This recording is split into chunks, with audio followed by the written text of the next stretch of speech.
સૌરાષ્ટ્રના કેટલાય એવા વિસ્તારો કે જ્યાં મેઘરાજાનું આગમન થયું છે। રાજકોટ શહેર જ્યાં મેઘરાજાની પધરામણી થઈ। રાજકોટના આનંદ બંગલા ચોક વિસ્તારમાં વરસાદ વરસ્યો અને પહેલા જ વરસાદે રાજકોટ વાસીઓને ઠંડક આપી। સ્વામિનારાયણ ચોક મવડી સહિતના વિસ્તારોમાં અત્યારે વરસાદ વરસ્યો, જેના કારણે વાતાવરણમાં ઠંડક પ્રસરી ગઈ। રાજકોટ વાસીઓ ખુશખુશાલ જોવા મળ્યા, કેમ કે ખૂબ ગરમી અને બફારો વધી રહ્યો હતો। વરસાદ ક્યારે પડશે તેની રાહ તેઓ જોઈ રહ્યા હતા અને આખરે વરસાદનું આગમન થતાં જ રાજકોટ વાસીઓમાં આનંદ છવાઈ ગયો છે અને વાતાવરણમાં ઠંડો પવન ફૂંકાઈ રહ્યો છે। અમારા સંવાદદાતા પરાક્રમસિંહ જાડેજા પાસેથી વધુ જાણકારી પ્રાપ્ત કરીશું। પરાક્રમ, કયા કયા વિસ્તારોમાં વરસાદ પડ્યો અને વરસાદ બાદની સ્થિતિ શું છે?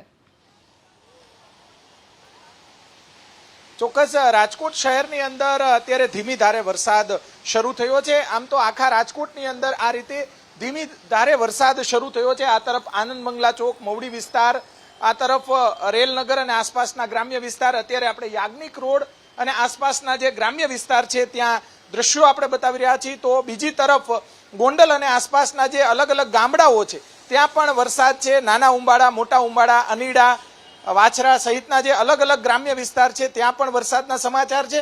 જસદણના આટકોટ અને સાણથલી પંથકની અંદર વાવણી લાયક વરસાદ છે અને જે વરસાદને લઈને ખેડૂતોમાં ખુશીનો માહોલ એટલા માટે જોવા મળી રહ્યો છે કે સામાન્ય રીતે 15 જૂન આસપાસ વાવણી લાયક વરસાદ થઈ જતો હોય છે, પરંતુ આ વખતે વરસાદ થોડો મોડો હોય તે પ્રમાણેનો માહોલ હોવાના કારણે ખેડૂતો થોડા ચિંતિત થયા છે।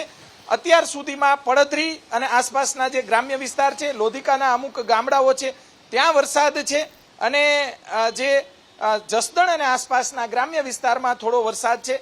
અત્યારે આપણે દ્રશ્યો બતાવી રહ્યા છીએ કે ધીમી ધારે વરસાદી ઝાપટું કહી શકાય, વરસાદ નહીં પરંતુ વરસાદી ઝાપટાને લઈને શહેરીજનોમાં થોડો ઠંડકનો અહેસાસ થયો છે, કેમ કે ભારે બફારો અને ભારે તાપ છેલ્લા 5 મહિનાથી જે શહેરીજનો અને ગુજરાતના લોકો સહન કરી રહ્યા હતા, અત્યારે જોઈ શકાય છે કે રાજકોટની અંદર આજે રવિવારનો દિવસ છે, લોકો થોડી ઠંડક પ્રસરી છે। સાંજ સુધીમાં ભારે વરસાદ પડે તો ખરેખર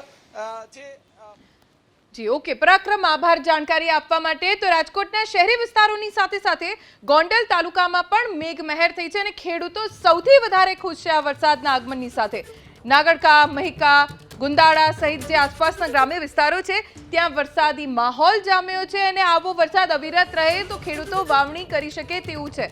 ખેડૂતો ઘણા લાંબા સમયથી આવો વરસાદ વરસે તેવી રાહ જોઈ રહ્યા હતા અને આખરે વરસાદનું આગમન થતાં સૌ કોઈ વરસાદને વધાવી રહ્યા છે। સ્થાનિક જળાશયોમાં પણ નવા નીરની આવક ધીમે ધીમે વધી રહી છે। અનીડા, ભાલોડી, ભુણાવા સહિત ગ્રામ્ય વિસ્તારો જ્યાં વરસાદ પડ્યો છે, ક્યાંક ઝરમર વરસાદ ચાલુ છે।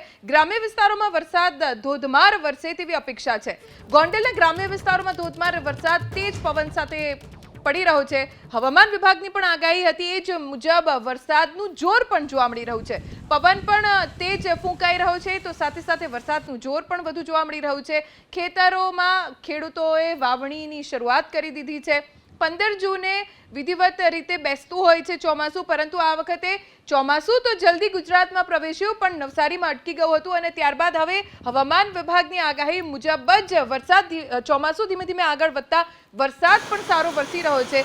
સ્થાનિક જળાશયોમાં નવા નીરની આવક થઈ રહી છે તો ધોધમાર વરસાદના કારણે ખેડૂતો ખુશખુશાલ જોવા મળી રહ્યા છે। અલગ અલગ ગામડાઓમાંથી જે દ્રશ્યો આપ જોઈ રહ્યા છો એબીપી અસ્મિતાની સ્ક્રીન ઉપર, ક્યાંક ધોધમાર તો ક્યાંક ધીમી ધારે વરસાદ પડી રહ્યો છે।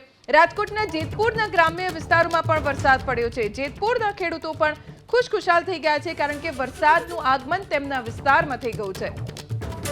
જેતપુરના ગ્રામ્ય વિસ્તારો જેમ કે પેડલા, મનલિકપુર, ગુંદાળા ગામમાં વરસાદ પડ્યો અને ધરતીપુત્રોની સાથે સાથે સ્થાનિકોને ગરમીમાંથી રાહત મળી છે। અમારા સંવાદદાતા નિલેશ મારુ પાસેથી જાણકારી પ્રાપ્ત કરીશું। નિલેશ, કયા કયા ગ્રામ્ય વિસ્તારોમાં વરસાદ છે? જે ચોક્કસથી જણાવી દઉં કે જે રીતે જેતપુરમાં છેલ્લા લાંબા સમયથી છે તે મેઘરાજાએ વિરામ લીધો હતો, ત્યારે આજે બપોર બાદ છે તે જેતપુરમાં છે તે અચાનક વાતાવરણમાં છે તે પલટો આવ્યો હતો। ત્યારે જેતપુરના ગ્રામ્ય પંથકમાં ભારે વરસાદ છે તે વરસ્યો હતો। ત્યારે જો જેતપુરના ગ્રામ્ય પંથકની વાત કરીએ તો પેજલા, મંડલિકપુર, ગુંદાળા સહિત ગ્રામ્ય વિસ્તારમાં છે તે સાંજના સમયે છે તે ભારે વરસાદ વરસ્યો હતો। ભારે વરસાદને લઈને ખેડૂતોમાં છે તે એક પ્રકારની ખુશી જોવા મળી રહી હતી। જે વરસાદની રાહ જોતા હતા, જગતનો તાત રાહ જોતો હતો, તે વરસાદ સોનારૂપી વરસતા છે તે ખેડૂતોમાં છે તે હર્ષ ઉલ્લાસની લાગણી ફેલાઈ ગઈ હતી. ત્યારે ભારે વરસાદને કારણે છે તે ગ્રામ્ય વિસ્તારમાં છે તે ઠંડક જેવું વાતાવરણ પસરી ગયું હતું. જી